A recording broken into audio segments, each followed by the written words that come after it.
Hello students, welcome back to my YouTube channel board exam hub. आप possessive case interrogative word के बारे में सीख रहे हैं, साथ ही साथ प्रेजेंट इंडेफिनिट टेंस के इंट्रोगेटिव सेंटेंस के बारे में सीख रहे हैं। आपके सामने कुछ पोसेसिव केस इंट्रोगेटिव वर्ड से रिलेटेड और प्रेजेंट इंडेफिनिट टेंस के सेंटेंस रखे गए हैं। जैसे कि पहला वाला है, तुम कौन सा कपड़ा पहनते हो। दूसरा है, कौन सी घड़ी हमें समय नहीं बताती है। तो आप पहले ये जान लीजिए कि ये जो पोसेसिव केस इंट्रोगेटिव वर्ड होती हैं वो सब्जेक्ट भी बन सकते हैं, ऑब्जेक्ट भी बन सकते हैं। तो हम दोनों तरह के सेंटेंस लिए हैं जिसमें कौन सा एक वर्ड कौन सा का मीन्स हुआ व्हिच, कौन सी का मीन्स हुआ व्हिच।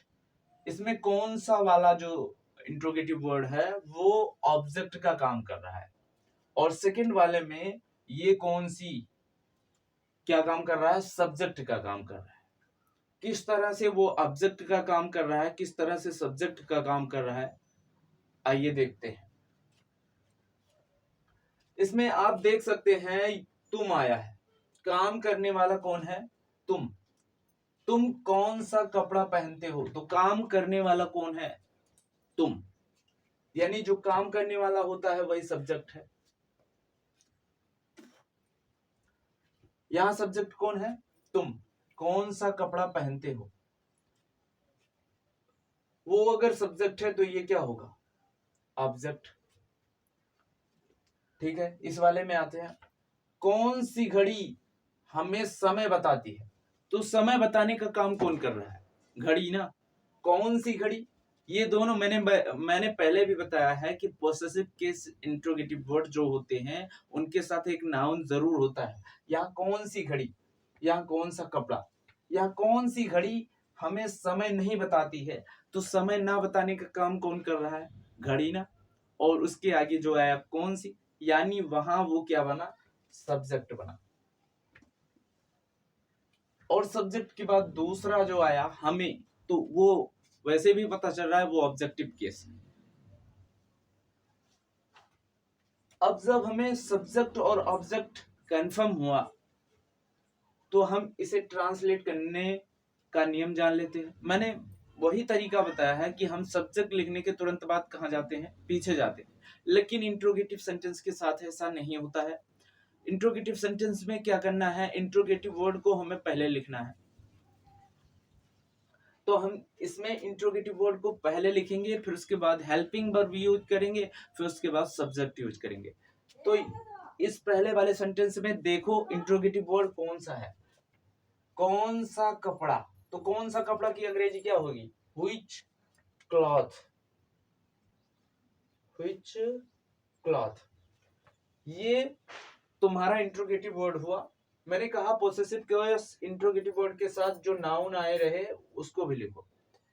अब इंट्रोगेटिव वर्ड के बाद हम क्या लिखेंगे, हेल्पिंग वर्ब्स लिखेंगे। तो हेल्पिंग वर्ब्स कहां मिलेगा हमें, अंत में। डू या डज का प्रयोग करना होता है प्रेजेंट इंडेफिनिट में, डू या फिर डज का प्रयोग करना होता है। सब्जेक्ट कैसा है, प्लूरल है, यू। यू प्लूरल है, इसलिए हम इसमें क्या यूज करेंगे, डू। तो यूज करो डू। अब सब्जेक्ट लिखो, सब्जेक्ट क्या है, यू। सब्जेक्ट के बाद हम अंत में आते हैं। अंत में क्या है, हमें पहनते हैं। तो पहनने की अंग्रेजी क्या होती है, वियर। फर्स्ट फॉर्म ही लिखना होता है।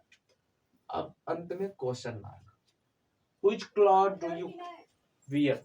तो दूसरा वाला सेंटेंस देखते हैं, कौन सी घड़ी हमें समय नहीं बताती है। इसमें काम करने वाला कौन है, कौन सी घड़ी, तो वही तुम्हारा सब्जेक्ट है। अब यहाँ ये सब्जेक्ट है तो सब्जेक्ट को हमें पहले ही लिखना होता है, लेकिन साथ ही साथ देखो ये इंट्रोगेटिव वर्ड ही सब्जेक्ट है। तो ध्यान रखें, इंट्रोगेटिव वर्ड जब सब्जेक्ट होगा तो इंट्रोगेटिव वर्ड के बाद हम लिखेंगे हेल्पिंग वर्ब, और हेल्पिंग वर्ब के तुरंत बाद हम मेन वर्ब का प्रयोग करेंगे। ठीक है, तो यहाँ इंट्रोगेटिव वर्ड हम सबसे पहले लिखेंगे व्हिच वॉच, व्हिच वॉच। देखो जब इंट्रोगेटिव वर्ड, ये जब प्रेजेंट इंडेफिनिट सेंटेंस होगा तो उसमें हम सब्जेक्ट के तुरंत बाद इंट्रोगेटिव सेंटेंस में हेल्पिंग वर्ब्स का यूज ना करके वर्ब के फर्स्ट फॉर्म या एस फॉर्म का यूज करेंगे। अब यहाँ बताती है घड़ी एक ही है, इसलिए हम क्या करेंगे, वर्ब की एस फॉर्म का। जब सब्जेक्ट सिंगुलर होता है तो वर्ब की एस फॉर्म यूज होती है, या फिर जब प्लूरल होता है तो वर्ब की फर्स्ट फॉर्म यूज होती है। तो यहाँ ती है, मैंने ये भी बताया था कि अगर ता है ती है मिलता है तो वर्ब की एस फॉर्म। तो हम अंत में गए यहाँ, लेकिन एक और चीज है, एक और चीज आपको ध्यान देना है कि अगर निगेटिव भी है, यानी सेंटेंस इंट्रोगेटिव निगेटिव सेंटेंस है या निगेटिव इंट्रोगेटिव सेंटेंस है, तो हम हेल्पिंग वर्ब्स का यूज करेंगे।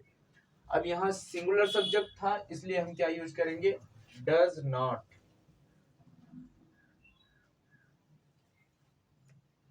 हेल्पिंग वर्ब्स के बाद नॉट का यूज किए, नॉट के बाद अब क्या यूज करेंगे, मेन वर्ब। तो मेन वर्ब क्या है, बताना, तो क्या हो जाएगा, टेल।